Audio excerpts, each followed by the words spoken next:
Greetings, programs. This is Wretch. Welcome back to Kotar. We've taken care of Davik Kang, and the Sith are bombarding the estate and the planet of Taris in general, so let's go ahead and get out of here, shall we? Before everything goes boom. And board our new ship. Oh, wait a minute. Is it going to give us the option to? There we go. Do you wish to board the Ebon Hawk? Yes, please. Let's get this ship fired up. We'll pick up the rest of your friends and then we'll have to get off this planet. Gotta hustle. I forgot to mention, this ship is called the Leviathan, and this is Malak's flagship.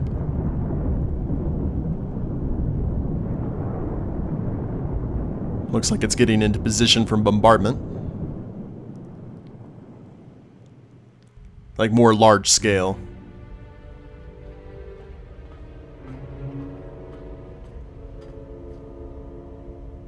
Taris is defenseless against our assault, Lord Malak.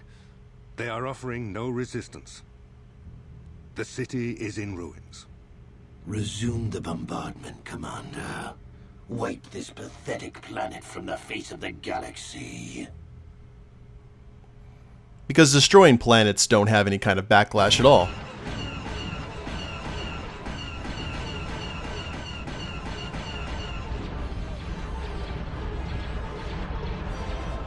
It also looks like a majority of the weaponry on the Leviathan is more broadside, like more standard naval vessel. Which is also something I kind of like.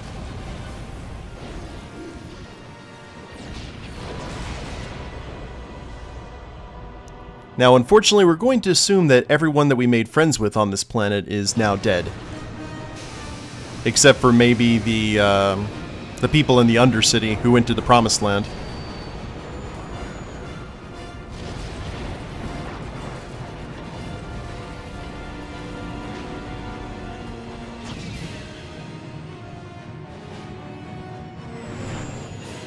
And there's some Sith fighters. So you know what we gotta do. Plot a course for Dantooine. There's a Jedi Enclave there where we can find refuge. Incoming fighters! Quickly, to the gun turrets. You have to hold the Sith fighters off until we get those hyperspace coordinates punched in. Okay. Well, we'll just hope that Karth and Bastila can make some really quick calculations.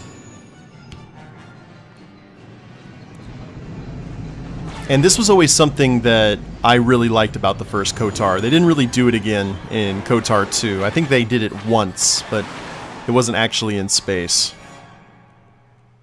And this is actually one of my favorite scenes from A New Hope.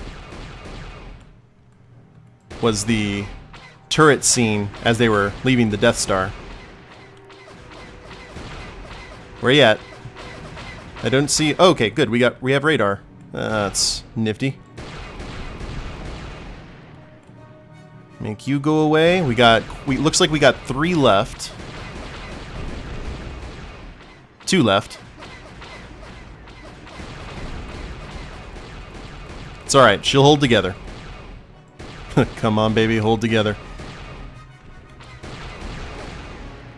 These ships look to be very similar to TIE fighters as they pop very easily and don't have any shields. Very Sith-like.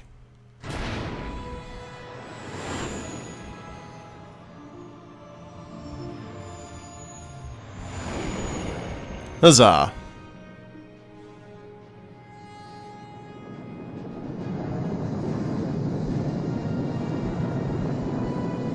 So let's jump out of here and head to Dantooine.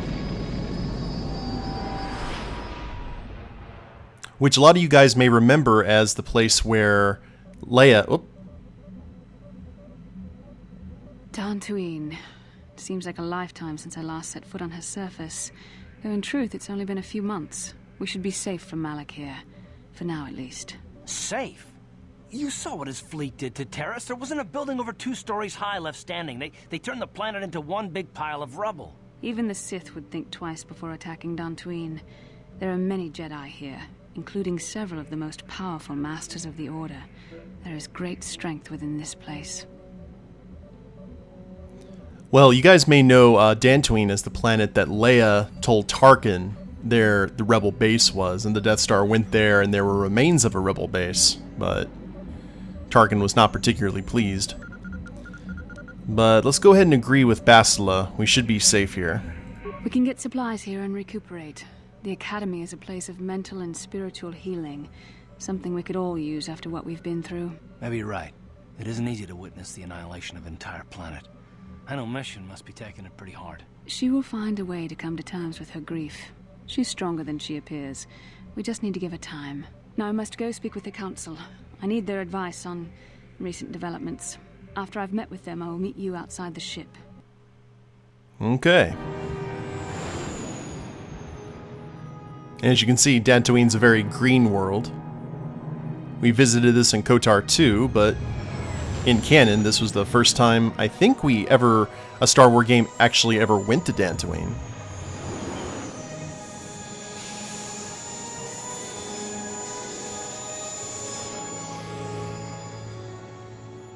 And it's very nice to actually take the Ebon Hawk somewhere without crashing. I've spoken briefly with the Council. They request an audience with you. We should go at once. An audience with the Jedi Council? It's pretty unusual for someone who isn't even a Jedi. What's this about, Bastila? I'm sorry, Carth, but I cannot tell you. All I ask is that you trust in the Force and the wisdom of the Council. Well, I don't like being left out of the loop, but I'm not looking to get you in any trouble with the Jedi Masters. We'll do things your way for a while. Come, they're expecting us. I will lead you to the Council chambers. Until you've talked with the Jedi Council, you'll be unable to switch characters in and out of the party. Fair enough. Well, she's running off this way, but it's a perfect time to explore. Get on the Ebon Hawk and leave. I want to talk to Mission. See how she's dealing with her planet going boom. Huh? Oh, sorry. I was thinking about Taris. I still can't believe it's gone. I mean, I grew up there and now it's just gone. Malak will pay for what he did, Mission. Yeah, I know. The Jedi got rid of Revan, so I figure Malak's days are numbered too. But that doesn't make the pain go away, you know? Look, I'm not saying I can't go on or anything like that. It's a shock, you know? I mean, I knew the Sith were evil and all, but the reality of it kind of slaps you in the face. But I suppose that's why we need to stop Malak, right? The more time I spend dwelling on Taris, the more chance some other planet will get wiped out. I guess that's what it comes down to. So don't worry about me. I'll be okay. And if you need my help against Malak or the Sith, I'll be there for you. So Bastila was definitely right. She is strong. Hey there. What can I do for you? Let's go ahead and talk about your brother, since we're bringing up painful subjects. I'm sorry for the way I acted before. It's just that when it comes to Lena, I tend to get a little worked up. What did she do to you? My brother and me had a good thing going. Sure, Griff had his run-ins with the law on Taris, but we got by okay, until Lena came and ruined everything.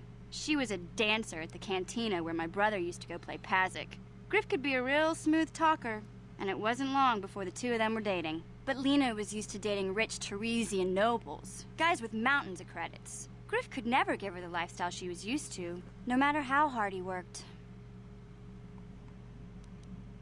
Did Lena dump him? I thought Lena would brush Griff off when she saw how poor he was, but for some reason, she stuck around. I guess she saw the potential for a big payday down the road. So, we're not going to make any assumptions, so let's just ask what happened. After they'd been together for a few months, Griff told me he was leaving Taris. He and Lena were going to try and make their fortune off-world. He promised as soon as he made enough credits he'd come back and get me, and we'd all live like royalty. That was 2 years ago. I haven't seen him since. I don't even know where he went. How's this Lena's fault, though? Oh, I know what happened. As soon as she got him off Taris, Lena sunk her claws into Griff butt good. She twisted him around her little finger and made him forget all about me. I know I'll probably never see Griff again. But part of the reason I came with you was the hope that I could find out what happened to my brother. Don't worry. I won't let the search for Griff get in the way of what we're doing. Let's just get back to the task at hand. Is there anything else I can help you with? I think we're good. Okay, have it your way. So, we gotta keep our eye out for Griff during our travels. Candris was... There you are. Let's have a chat with our Mandalorian friend. Yeah, what do you want? I was wondering if you had any interesting stories. You want to hear tales of my exploits? Of the wars I've seen and fought, the enemies I've seen die by my hand? Sure, I'll humor you. My name's Candaris, of the Mandalorian clan Ordo. I've been fighting across the galaxy for 40 of your years. For my people, it is the honor and glory of battle that rules us. It's through combat that we prove our worth, gain renown, and make our fortunes. Is that why you work as a mercenary? Times have changed now. The Mandalore clans have been scattered across the Outer Rim. The Republic is in decline, and the Sith Empire rises to take its place. The clans as they were aren't a threat, but the galaxy still fears us. People think we war out of spite or bloodlust.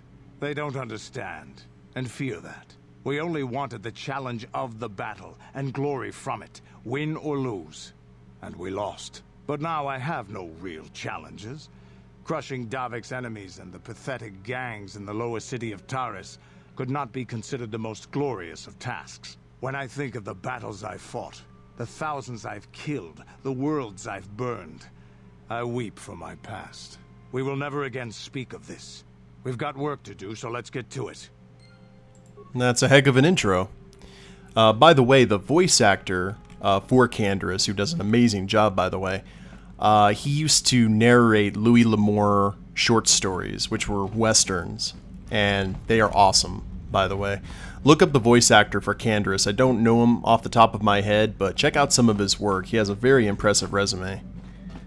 So, ooh, supplies! This is a store of emergency food and supplies, so we don't have anything in terms of, like, smugglers. I don't think so.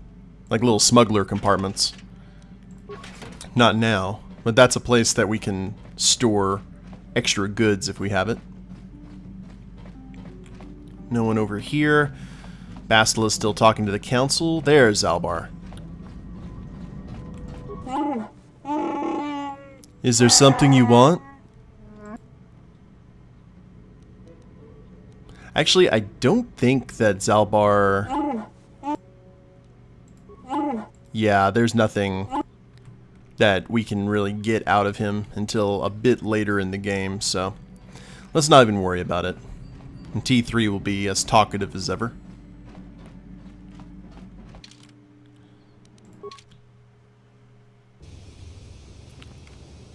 Alright, Karth went, I guess, to the Enclave as well, or to the Jedi. Let's talk to some of the locals. Lord Arca Sulas.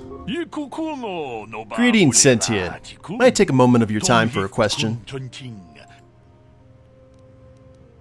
Go ahead. I represent a human citizen of Dantooine by the name of Rundul Uselim. His ranch has had considerable difficulty with Mandalorian raiders for many years. His young daughter was kidnapped by those raiders many years ago and has not been returned.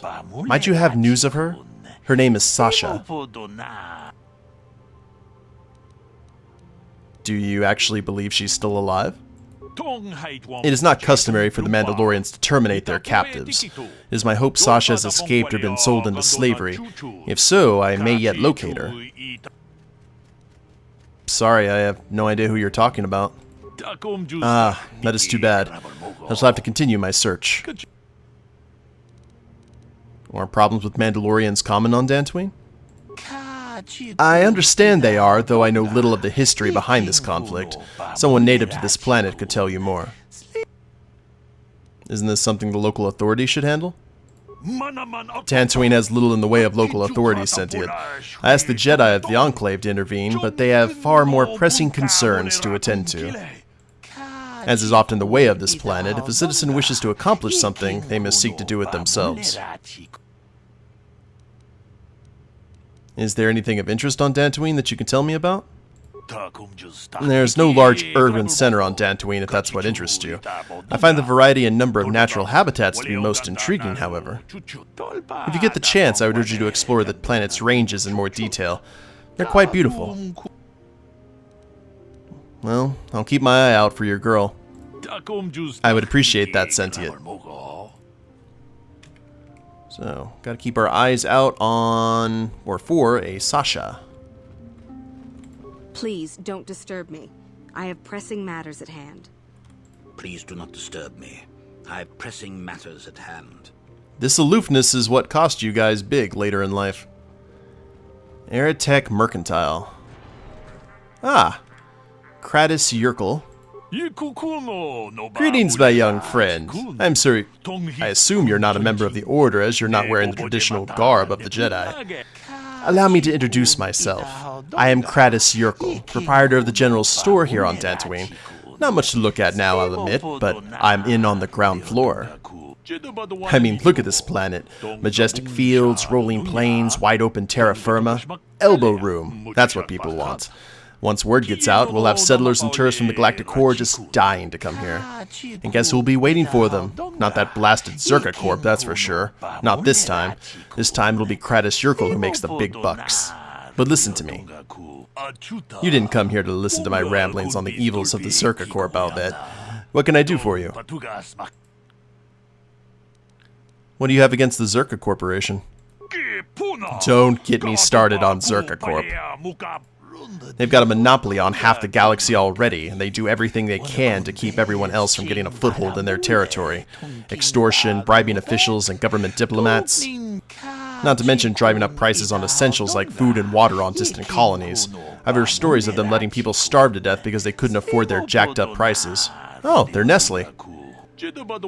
And since they've thrown themselves in with the Sith, things have gotten only worse. You mean Zerka Corps Zerka Corps is allied with the Sith? The Sith are tangled up in an expensive war with the Republic. They need supplies, equipment, resources.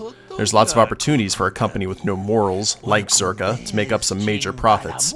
Malak has given them exclusive trading rights wherever the Sith have control. It's a war monopoly. It's bad enough they're helping to finance the Sith war effort, but I've heard rumors of even worse stuff. Whoops. I think that might be it. Let's see what he has for sale. Advanced med packs, military suit, Sanaski's blade, 7,000 credits. Wow. Jurgen Kalta's assault rifle. So these are relics essentially, but they are very nice relics. It's like it has some really awesome stats. Attack modifier +2, +3 versus droid, 3 and 12, and it's not even, it's upgradable as well. So that's just the base stats. Stealth field reinforcement, interface band, breath mask, CNS strength enhancer, Calrissian's utility belt, Galdura and Calrissian. So, and we got some Bazak cards. Those actually interest me. Let's go ahead and buy that one and that one. Get a plus and minus going. And what do the rest of you have to offer? I'm sorry, human. I am unable to render assistance at this time. Aloofness, that's what you're offering. How about you? I'm sorry, human. Yep. I am unable to render assistance. Corral Car. I greet you, human. I am Corral Car, owner of this outpost of Aerotech Droids Incorporated. My protocol droids are not programmed to interact with customers, so should you desire assistance, I can aid you. Let me see what you have in stock. Oh, so we can go ahead and get T3 all hot rodded up with the newest toys. Okay. Good to know. Let's go ahead and... I thought I saw, like, a protocol droid. Yeah, there you are. You were just walking around on patrol. I cannot render assistance, citizen. Move along. Shame. Okay, okay. We'll go talk to the Jedi. Disra. Welcome to the Jedi Enclave on Dantooine. I do not believe we know each other. My name is Disra Lord Jada. You may call me Disra. I have not heard of any new apprentices being accepted for training recently. What brings you to this place, if I may ask? I came here with Bastila. Yes, of course. I should have known. I've only heard a little of how she escaped the destruction of Taris. Tell me, did she save you from that planet as well? She didn't save me. We worked together to escape Taris. Oh, I see. Well, I meant no offense, of course. In any case, it's good to have her back here on Dantooine again. We were afraid Malak had captured her. I hope you enjoy your time on Dantooine. May the Force be with you. Seemed nice enough. Didn't have that kind of pretentious air that we've seen from a lot of the other Jedi. Speaking of Jedi. Good day to you. I'm afraid I cannot speak to you at the moment. I apologize. See, that's better. You there, Padawan. Why are you not wearing the customary robes of the Jedi? Do you mock the honor traditions of our order? It's laundry day. I believe you're mistaken. I'm not a Padawan. I'm Seth Talgar. I came here with Bastila. Bastila? I have heard of her. They say she has already mastered the art of battle meditation. Remarkable in one so young. Though I've heard she has a foolish pride in her own talents. But as for you... You have heard correctly. You claim you are not a Padawan? I find this hard to believe. The Force is strong within you. I can feel its presence. If this is some type of jest, it is in very poor taste. The Jedi Order is not a subject for jokes. I'm telling you the truth. Please forgive the abruptness with which I first greeted you. It was harsh and perhaps unfair. My master often warns me that I must learn to control my emotions. I see I have much left to learn. I wish you a pleasant stay here on Dantooine. May the Force be with you. Wouldn't it be nice if you just... Okay, you're a Jedi. Here's the first rule of being a Jedi. Don't be a prick. If they just kind of enforce that, I think a lot of problems would be not an issue anymore. The Council has decreed you must not leave the Enclave. Please return to your room. I don't have a room.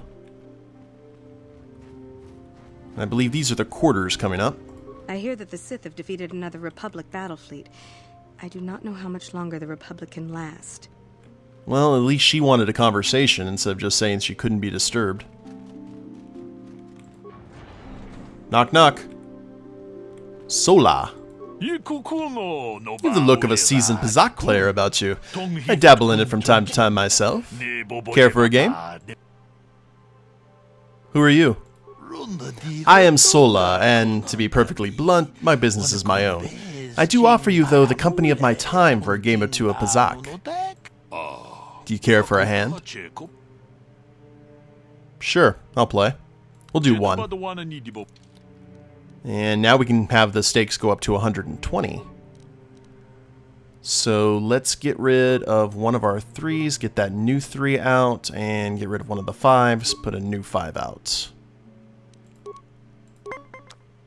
And still. That's unfortunate.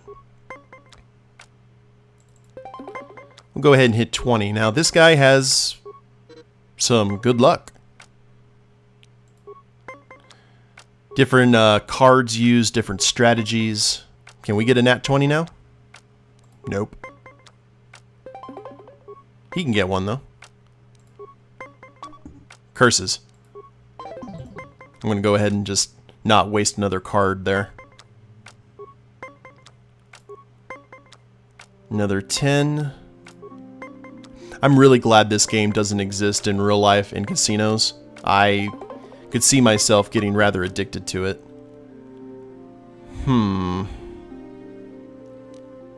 And then that would give me 19.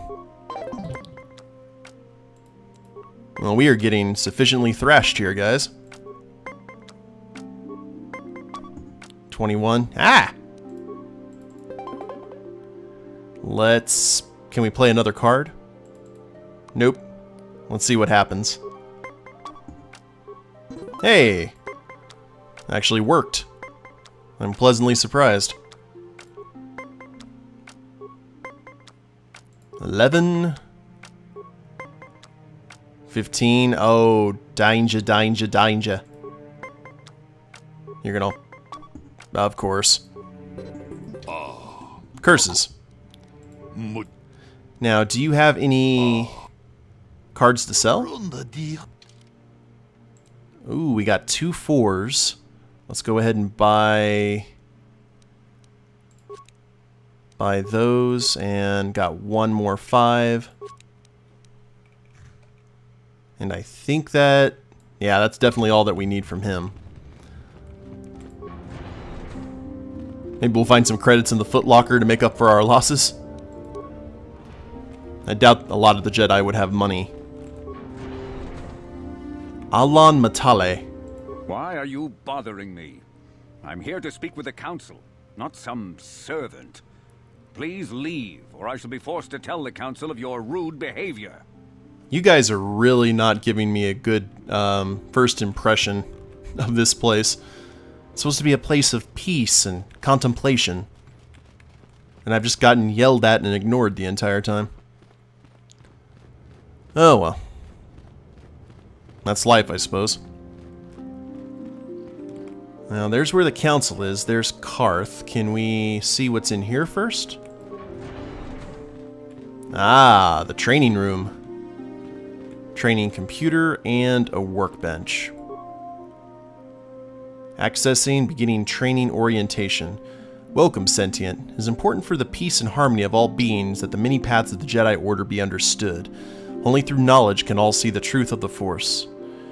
Jedi Guardians train for battle and physical prowess. In contrast, Jedi Consulars seek to master the awesome power of the Force, and Jedi Sentinels seek to find a balance between these two extremes. So this is where we find out about the Jedi classes. We've got the Sentinel, who is all combat, essentially the soldier.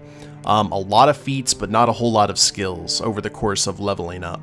The Consular is a lot of force powers, but not a whole lot of feats, not a whole lot of skills, just mostly power-based. And then the Sentinel, excuse me, the Guardian is the combat-based. The Sentinel is the balance between the two, so the Scout, for all intents and purposes. So let's check out the statistical comparison. Guardian, 10 Vitality, 4 Force points a level. Consular, 6 Vitality, 8 Force points a level. And Sentinel, 8 and 6. So that's pretty much all that you need to know about that. And let's hit the workbench here. I'm stalling for obvious reasons. Zalbar's bowcaster. Put a trigger on that. The Vibroblade is already in good shape. And it doesn't look like there's anything else I can upgrade, so good times. So in the next episode, we will start by talking to the Jedi Order and seeing what exactly Seth's role in all of this is going to be, especially regarding the question of his Force sensitivity. And we'll see what happens then. Hope you guys have enjoyed it. If you liked the episode, please leave a like down below, subscribe to the channel, leave a comment, that'd be a big help, and we'll see you next time. Later days, everyone.